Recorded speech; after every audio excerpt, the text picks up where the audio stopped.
Hola, buenos días. Mi nombre es Michelle y el día de hoy vamos a hablar sobre la articulación temporomandibular.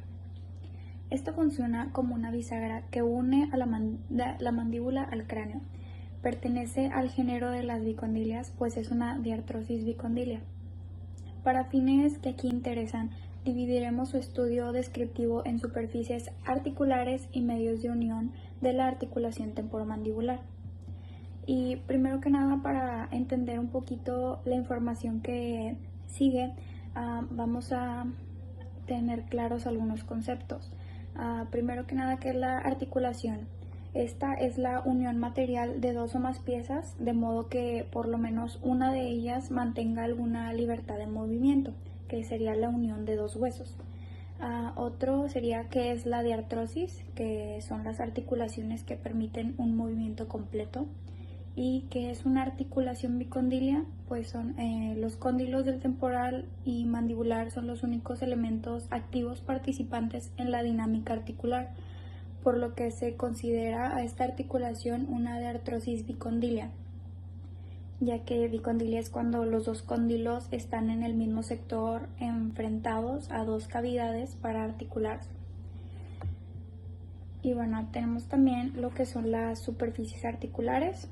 Por un lado tenemos los cóndilos de la mandíbula, que son dos eminencias ovoideas de eje mayor dirigido hacia atrás y adentro y unidos al resto del hueso por una porción estrecha llamada cuello. Este es rodeado por su parte posterior y con algunas rugosidades en la parte anterointerna, donde se inserta el músculo pterigoideo externo. Los cóndilos presentan una vertiente anterior vuelta hacia arriba y adelante y otra posterior vuelta hacia atrás y arriba. Ambas están separadas por un borde romo casi transversal y revestidas por tejido fibroso denso, no vascularizado ni inervado. Este tejido funciona como cartílago, pues está diseñado para resistir las demandas de movimientos y compresión simultáneamente. Solo las superficies articulares de las articulaciones temporomandibulares y la de articulación esternoclavicular no están compuestas por cartílago y hialino, como todas las otras articulaciones diartrósticas. Esta superficie es importante para la capacidad regenerativa de la ATM y bueno, es bien sabido que el cartílago hialino tiene poca capacidad regenerativa cuando es lesionado o se ha perdido.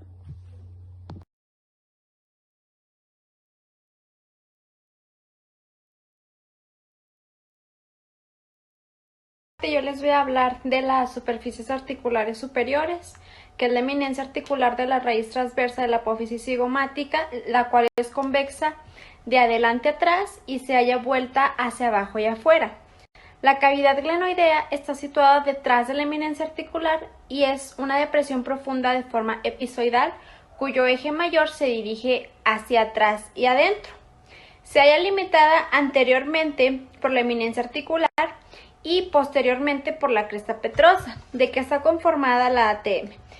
Número 1 es el cóndilo mandibular, 2 es el menisco o disco articular, 3 es la cavidad glenoidea del temporal, 4 la eminencia o tubérculo del temporal y 5 por el conducto auditivo externo. De la ATM, la superficie articular del temporal, es convexa de adelante y cóncava por atrás. No se adapta directamente al cóndilo mandibular, sino que es la adaptación que se realiza por el intermedio de un disco articular de forma elíptica y de eje mayor paralelo al del cóndilo. Este disco de la ATM está formado principalmente por tejido conjuntivo fibroso denso no vascularizado y no inervado, excepto en su periferia, importante aclarar. Se considera morfológicamente como el componente pasivo de la articulación, pero no funcionalmente desempeña un papel activo en la estabilización interauricular. Este disco articular permite el movimiento armónico y fluido de la mandíbula fibrocartilaginoso y de forma ovalada, responsable de muchos de los ruidos articulares, y se ubica entre el cóndilo de la mandíbula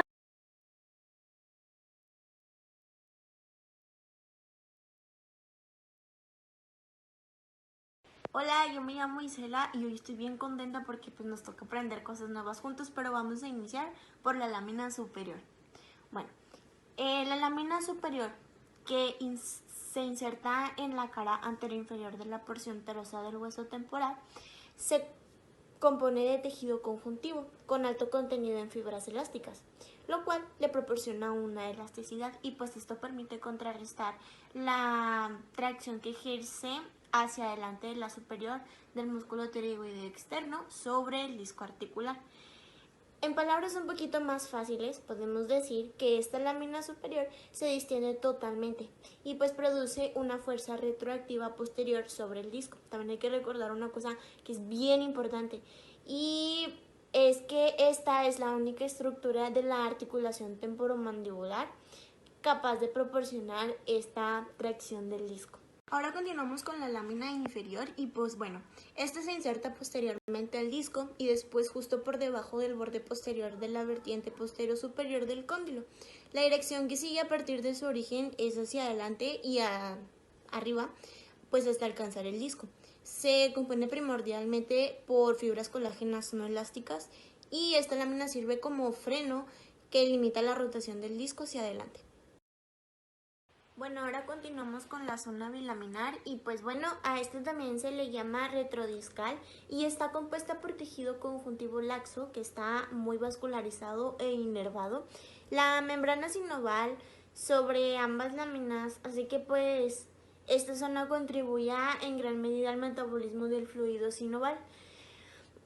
Y esta es esencial para el funcionamiento normal de esta diatrosis, así que se aseguran los intercambios metabólicos libres, la nutrición y la lubricación, ya sea que esté en trabajo o que esté en reposo, en cualquiera de las dos. Posee también elementos proprioceptores provenientes del nervio auriculotemporal que dirigen la posición y también el movimiento, así como la sensibilidad. Tenemos al igual los medios de unión del ATM y estos comprenden una cápsula articular, dos ligamentos laterales que se consideran como ligamentos intrínsecos de la articulación y tenemos también tres ligamentos auxiliares o conocidos como extrínsecos. Ya por último, al igual, tenemos dos ligamentos, los cuales son los colaterales. La cápsula articular es un tejido conjuntivo fibroso que está vascularizado o está inervado. Esta nos va a ayudar a restringir movimientos que no son orgánicos para la articulación. Además, tiene la importante función de distribuir equitativamente el líquido sinovial, que ésta lubrica y nutre a las superficies en movimientos de traslación. Los ligamentos son los responsables de mantener la integridad y limitar los movimientos mandibulares. Estos tienen una pobre capacidad de distensión, por lo que si se mantienen en uso continuo, tienden a elongarse. Esto puede causar un problema en la biomecánica de la oclusión, causando así problemas patológicos. Los ligamentos pueden clasificarse en dos. Primero hablaremos de los ligamentos intrínsecos. El más importante sin duda es el ligamento externo, actualmente conocido como ligamento temporomandibular. Sus inserciones están dispersas anatómicamente de tal manera que permiten efectuar a la mandíbula un mecanismo de suspensión. Evitará que la relación céntrica pueda desplazarse más hacia atrás de lo que sus músculos pueden dictar. Está en íntima relación con la cápsula articular en su porción externa, por lo que puede brindar una protección doble en posibles condiciones traumáticas. El otro ligamento intrínseco es el ligamento interno. Su inserción superior está por fuera de la espina del esfenoides y desciende oblicuamente a la parte posterior interna del cuello del cóndilo. Auxiliará al ligamento temporomandibular en la tarea suspensoria. Ambos ligamentos están inervados proprioceptivamente de tal manera que guían a los movimientos y a las posiciones mandibulares.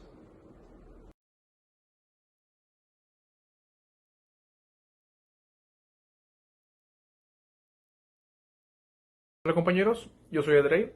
Les voy a hablar en cuanto a los ligamentos auxiliares o extrínsecos, como también se les puede decir.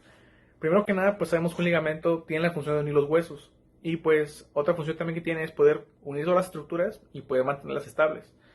Primero que nada les hablaré en cuanto al ligamento esfenomaxilar. Este ligamento pues tiene lo que es su inserción superior en la porción externa de la espina del esfenoides y en la parte más interna del labio anterior lo que es la fisura de Glaser, que es de donde desciende, y de ahí va cubriendo lo que es el ligamento lateral interno, para poder terminar en lo que es en el vértice y en el borde posterior de la espina de Spix. Este ligamento tiene también otro nombre, el cual se le llama como ligamento lateral interno de Morris. Este ligamento tiene una función, el cual es poder limitar los movimientos de transducción extremos. Esto es en cuanto al primer ligamento, que es el esfenomaxilar. Después tenemos el ligamento estilomaxilar, que se inserta por arriba del vértice, de lo que es la apófisis estiloides, y por abajo, en el tercio inferior, del borde posterior de la rama ascendente, de lo que es la mandíbula. Pues su función principal es que puede limitar movimientos protrusivos extremos, y eso es en cuanto al estilomaxilar. Después tenemos lo que es el ligamento pterigomaxilar, que ese tiene lo que es un puente aponeurótico, que este se extiende desde el gancho del ala interna de la apófisis pterigoides y pues hasta la parte del rebordo alveolar, que es de la mandíbula. Y algo más también que este da es que se inserta en lo que es en el músculo bucinador por delante y al constrictor superior, de lo que es la faringe por detrás. Su acción principal es que puede limitar movimientos excesivos de apertura. Entonces, esto es en cuanto a los tres ligamentos auxiliares o extrínsecos. Ahora les hablaré en cuanto a lo que son los ligamentos colaterales. Esos ligamentos principalmente no son elásticos y pues están compuestos como los otros ligamentos de un tejido conjuntivo, que es colágeno. Estos, si son sometidos a fuerzas muy repetidas o muy grandes, pueden llegar a elongarse. ¿Qué significa esto? Que si llegan a elongarse, llegan a perder su forma original y pueden ya no tener esa misma eficiencia para poder retener el movimiento del disco. Algo importante aquí es que si estos ligamentos llegan a ser cortos y están en una buena posición estratégica, van a hacer que en sus polos condilos los movimientos rotatorios no sean abruptos o que sean muy excesivos. Entonces esto va a hacer que haya una buena relación en lo que es el disco articular y lo que es el cóndilo. Y bueno, tenemos aquí lo que es el complejo disco-cóndilo. La articulación temporomandibular es capaz de realizar movimientos de rotación y de traslación, y por esta característica única se le llama también articulación gínglimo-artroidal. Para estudiar su particular biomecánica, esta se separa en dos articulaciones distintas. La articulación inferior está constituida por el cóndilo y el disco con sus ligamentos. Esta se le conoce también con el nombre de complejo disco-cóndilo, y en esta parte ocurren los movimientos de rotación. La articulación superior se compone del complejo disco-cóndilo articulando con la cavidad glenoidea. Entre estas estructuras se realizan los movimientos de traslación, y estos ocurren en cuanto el complejo disco-cóndilo se desplaza fuera de la cavidad glenoidea, y esto se hace para realizar alguna excursión mandibular. Para que el complejo disco-cóndilo se mantenga en contacto íntimo con la eminencia articular en los diversos movimientos, el disco debe hacer una rotación antero-posterior sobre el cóndilo. El disco rota posteriormente sobre el cóndilo, mientras que el complejo disco-cóndilo se mueve hacia delante en relación a la eminencia articular. Cuando los movimientos son de cierre, estas rotaciones actúan en forma exactamente opuesta a la descrita. Hablemos de los desajustes articulares. Ya que ocurren los cambios en las estructuras del complejo disco-cóndilo, la biomecánica articular sufre deterioro. Cuando esto pasa, aparecen los signos y los síntomas. Y pues esto permite entender y hacer una clasificación diagnóstica de los ajustes articulares, dividiéndola en dos grandes grupos. El primero tiene que ver con el desajuste del complejo disco-cóndilo, y esto incluye los desplazamientos del disco, las dislocaciones del disco con reducción, pero también con las dislocaciones del disco sin reducción. El segundo grupo se clasifica de acuerdo a las incompatibilidades estructurales de las superficies articulares y abarca adhesiones y alteraciones morfológicas. Los desajustes del complejo disco-cóndilo se deben a una función biomecánica anormal entre el disco y el cóndilo. Esto también se le puede llamar como desarreglo o desajuste interno. Gracias.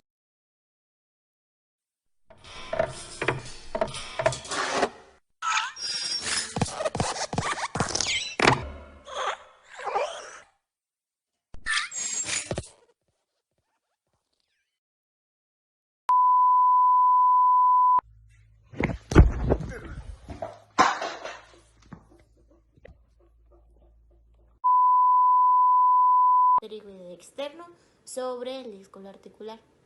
¿Díscolo? ¿Qué es díscolo? No lo sabemos. Nadie lo sabe. Soy una taza, una tetera, una cuchara y un cucharón, un plato hondo, un plato llano, un cuchillito y un tenedor.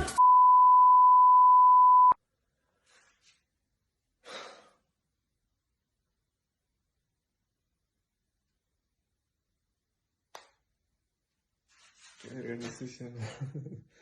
Debo mantenerme sereno para no caer en la locura. Abajo y afuera. La cavidad... Los ligamentos.